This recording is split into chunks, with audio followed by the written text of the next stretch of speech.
कैसे हैं? अच्छे हैं? बच्चों, हमने अपना कक्षा 5 का पाठ 9 पढ़ा था, एक माँ की बेबसी, जिसको बहुत सुंदर तरीके से कविता लिखी थी कुंवर नारायण जी ने। तो क्या था इसमें? वो बच्चा बोल नहीं सकता और उसकी माँ कितनी बेबस थी, उसको ऐसे देखती रहती थी, निहारती रहती थी और दर्द उनकी आँखों में साफ झलकता था कि वो अपने बच्चे के लिए कैसे क्या कर दें, है ना? तो कविता आपको समझ में आई? आपने महसूस किया उस बच्चे के दर्द को? चलिए आज हम उसके प्रश्न उत्तर करते हैं। तो जल्दी से आप भी अपनी पुस्तक खोलिए और पुस्तक में क्या खोलेंगे? पृष्ठ क्रमांक 70। खोला आपने? ये मैंने भी खोल लिया। तो ये है, आज हम क्या करने वाले हैं? एक माँ की बेबसी के प्रश्न उत्तर। तो पहला आपका क्या है? कविता से, है ना? इसको देखते हैं। इसमें है कि एक बच्चा कवि के पड़ोस में रहता था और फिर भी कविता अदृश्य पड़ोसी से शुरू होती है। क्या अर्थ है? मैंने समझाया था ना, अदृश्य पड़ोसी यानी कि वो उससे पहले मिले नहीं है। तो उन्होंने हमें कई सारे दिए कि आप इसमें से बताइए कौन सा सही है। तो जैसे कवि को मालूम नहीं था कि ये बच्चा ठीक किस किस घर में रहता था, या फिर ख पड़ोस में रहने वाले बाकी बच्चे एक दूसरे से बातें करते थे, पर यह बच्चा बोल नहीं पाता था। इसलिए पड़ोसी होने के बावजूद भी वह दूसरे बच्चों से अनजान था। बताइए आपको इसमें से कौन सा सही लगता है और कौन सा गलत लगता है और क्यों? चलिए देखें। यह बच्चा लेखक के पड़ोस में रहता था, फिर भी कविता दृश्य पड़ोसी से शुरू होती है क्योंकि पड़ोस में रहने वाले बाकी बच्चे एक दूसरे से बातें करते थे और वो बच्चा बोल नहीं पाता था, है ना? इसलिए वह किसी को से मिल नहीं पाता था, बिल्कुल मूक रहता था, अनजान था। तो उत्तर जो है वो ख वाला सही है। अगला प्रश्न है बच्चों, अंदर की छटपटाहट उसकी आंखों में किस रूप में प्रकट होती है? बताइए। चमक के रूप में? वो खुशी थोड़ी थी उसको।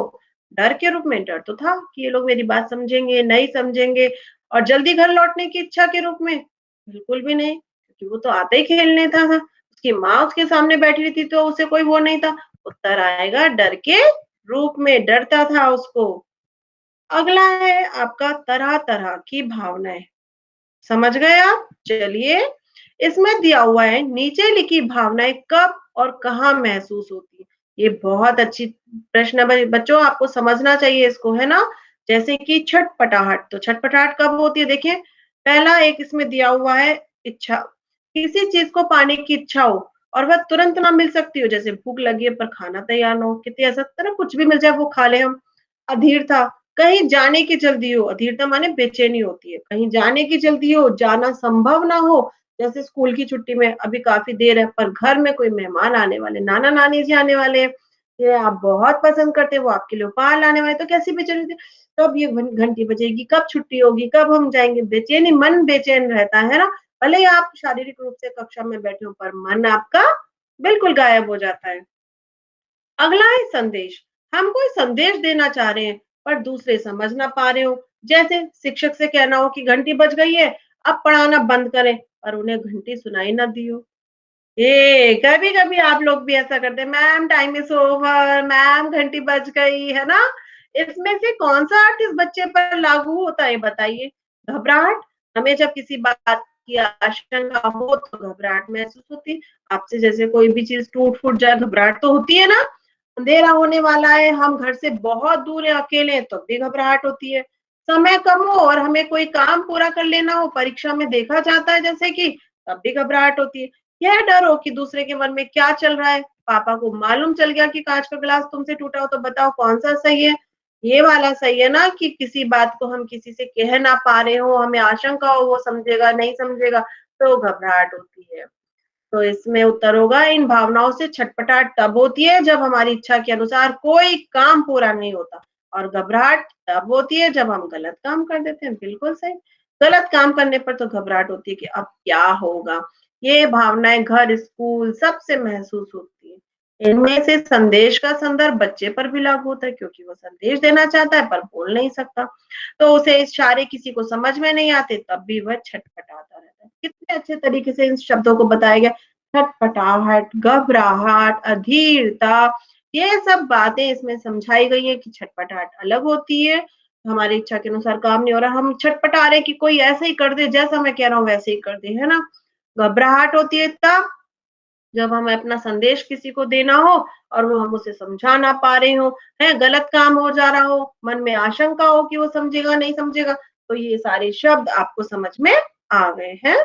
चलो आगे चले। जो बच्चा बोल नहीं सकता वह किस किस बात की आशंका से घबराहट महसूस करता हो? अब हमने घबराहट शब्द तो पढ़ लिया कि हम बात नहीं समझा पा रहे तो घबराहट हो रही है, पर क्या क्या घबराहट महसूस होती है? तो देखें, लोग उसके इशारों को ठीक से समझ पा रहे हो हैं कि नहीं? बिल्कुल सही। कोई बेवजह ना डांटने लगे, क्या बोल रहा है, कुछ समझ तो आ नहीं रहा है ना? वो हमारी उम्र का बच्चा हमसे चिढ़ने ना लगे। आपके मित्र भी कई बार चिढ़ जाते हैं ना आपसे, अरे हटो तेरी बात समझ में नहीं आती, जा जा, ऐसे बोलने लगते हैं ना। उसकी इस कमी के कारण कोई उसके साथ खेलेगा कि नहीं? बताइए, जब बात समझ नहीं पा रहा है, समझा नहीं पा रहा है, तो कोई इसे खिलाएंगे कि नहीं? कह देंगे ना, अभी हम हमारे साथ मत खेल, नहीं बनती हमारी इसके साथ। मित्र बनेंगे कि नहीं? है ना? मित्र बन पाएँगे या नहीं? बिल्कुल सही बात है। कई बार हम उन बच्चों से ज़्यादा बातचीत नहीं करते जो हमारी बातों को नहीं समझते, या जो हमारे बिल्कुल बराबर के होते हैं, सेम उनकी सोच भी हमारी जैसी होती है, वही हमारे मित्र बनते हैं और हम उन्हीं को बनाना पसंद भी करते हैं, है ना? तो कितनी सारी चीज़ें मन में चलती है, बच्चों के भी घबराहट हो रही है उस बच्चे के। अगला प्रश्न है, थोड़ा घबराते भी थे हम उससे क्योंकि समझ नहीं पाते थे उसकी घबराहटों को। रतन क्या सोचकर घबराता होगा? देखिए, ये कविता की पंक्ति भी इससे आपको और अच्छे समझ में आ जाएगी। रतन अपनी बात इशारों से समझाता था, लेकिन जब अन्य लोग समझ नहीं पाते थे तब वे घबराता होगा। वो तो पूरी कोशिश करता था कि भई मैं अपनी बात इशारे से समझा दूँ, जब लोग नहीं समझते थे वो घबराता होगा, लेकिन और बच्चे भी घबराते थे कि क्या कहना चाह रहे हैं, हम नहीं समझ पा रहे हैं, तो वो भी घबराता और हम लोग भी घबराते थे। अगला प्रश्न है, अपने दोस्तों से पूछकर पता करो कि कौन क्या सोचकर किस काम को करने में घबराता है, कारण भी पता करो।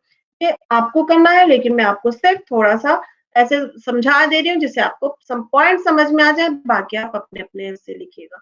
जैसे दोस्त का नाम राम, किससे घबराता है? वो अंधेरे से, कि कोई अंधेरे में आ ना जाए, डरता है, हर बच्चे को घबराहट होती है, डर लगता है किसी न किसी चीज़ से। श्याम अपनी बीमारी से कि बहुत सी दवाइयाँ खानी पड़ेंगी, होता है ना किसी-किसी को। सोनू ऊंचाई से कहीं गिर ना जाऊं, प्रिया पानी से डूब ना जाऊं, और अविनाश आग से कि कहीं जल ना जाऊं।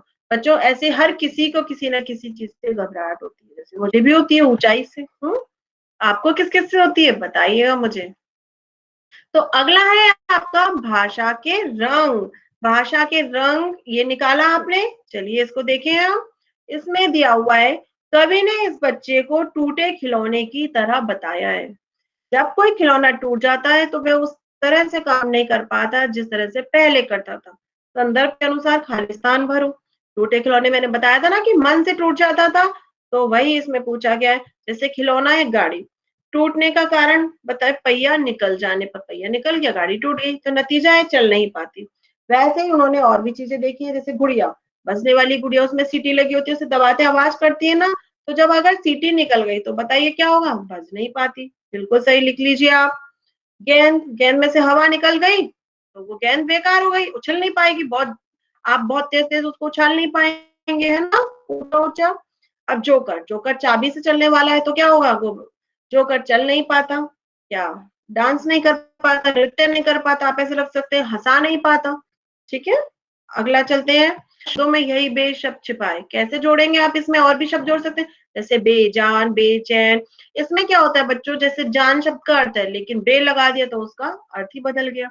तो आपको ऐसे करना है, तो मैंने बहुत सारे शब्द दिए हैं, जैसे बेजान, बेचैन, बेईमान। ईमान शब्द का अर्थ है, बे लगा दिया तो बेईमान हो गया, है ना? बेशर्म, बेनाम, बेसहारा, बेहिसाब, बेमिसाल, बेघर, बेजोड़, कितने सारे शब्द हैं।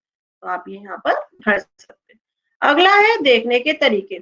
इस कविता में देखने में संबंधित कई शब्द आए हैं, ऐसे 6 शब्द छांट कर लिखो। तो लिख सकते हैं आप, अदृश्य, देखना, इशारे, आंखें, इनका संबंध किससे है? देखने से है। निहारती, झलकती, ठीक है। अगला है माँ की आंखों में झलकती उसकी बेबसी। आंखें बहुत कुछ कहती है, तरह तरह के भाव लिए हुए होती हैं। तो बताइए बच्चों, जैसे सहमी नजरें, प्यार भरी नजरें, इन सब नजरों को तो हमने देखा है ना, जानते हैं। सहम जाते हैं, डर जाते हैं हम किसी से। प्यार भरी, जब हमें कोई प्यार से देखता है। क्रोध, मम्मी जब गुस्से में होती है। उनिंदी, नींद भरी आंखों में, सब जानते हैं। शरारती, वो शरारत करने का सोच रहे हैं। और डरावनी, जब हम डर जाते हैं। अगला है नीचे दिए गए आंखों से जुड़े मुहावरे। इनको कैसे करेंगे आप? आंखें दिखाना, माँ सारे काम करवा लेती है आंखें दिखाकर, बड़ा भाई काम करवा लेता है। नजर चुराना, इसका क्या अर्थ है? नजर चुरा लेते हैं, कब चुराते हैं हम? जब गलत काम करते हैं, हम उनसे नजरें नहीं मिलाना चाहते, है ना? आँख का तारा बहुत प्यारा, बच्चे तो सब बच्चे माँ की आँख के तारे होते हैं। नजरें फेर लेना, कब नजरें फेर लेना? काम निकला और उससे मतलब खत्म। आँख पर पर्दा पड़ना, गलत काम देख फिर भी आँख पर पर्दा डाले बैठी रहती है कौन? पुलिस। इसमें ये लिखा है, लेकिन आप अपने मन से लिख सकते हैं कि मैं कितनी बार समझा रहा हूँ पर उसकी आँख पे तो पर्दा पड़ गया, उसे तो कुछ दिखता ही नहीं है ना? फिर है अगला माँ। इसमें क्या दिया हुआ है?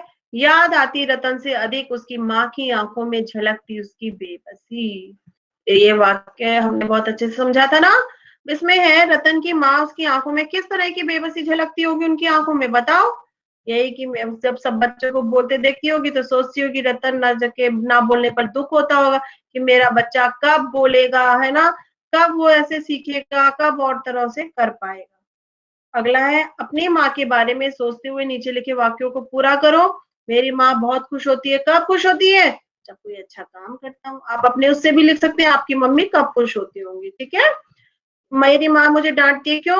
जब वो गलती का एहसास होता हो मुझे, जिससे कि और मैं दोबारा वो गलती ना करूं, इसलिए डांटती है ना मम्मी।